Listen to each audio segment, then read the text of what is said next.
Kahit walang Intel fan, no, sir. Kahit walang Intel fan yung barbero, gupit lang siya ng gupit. Habang nagugupit, nagkikwento siya. Okay pa Nakwento niya.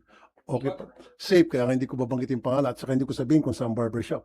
Pero as the hearing developed yesterday, kumusta yung operation, sir? Nagtuloy pa rin ba? That nag-down na. Okay, well, thank you sa DICT, CICC, ano pa ba, PNP, ACG.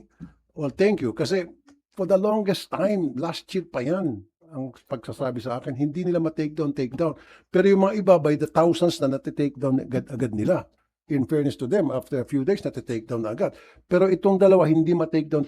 At least kahapon, siguro dahil sa hearing, na-take down. Pero kung hindi sa hearing, kung walang hearing, baka hindi tuloy-tuloy pa rin yung pag-operate nila.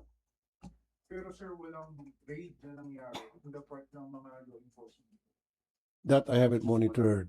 Basta tinake down lang yung sa internet, yung sa online. Yung sa pagsasabong, kung meron silang permit sa LGU, pinayagan sila na magkaroon ng sabong sa isang sabungan, kung saan man lugar yon, then makukonsider sila legit.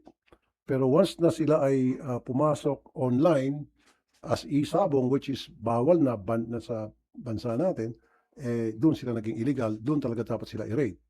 Kaya lang, hindi natin malaman kung saan yung mga IT nila, saan yung mga computers nila. Yun, hindi pa ata alam ng PNP. Kaya walang raid, kundi i-down lang, which they did naman. So ngayon today, sir, wala kayong namomonitor na nag-resume yung live online broadcast po.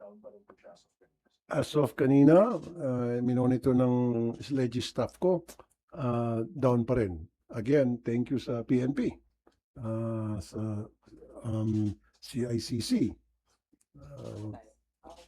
NBI. Okay.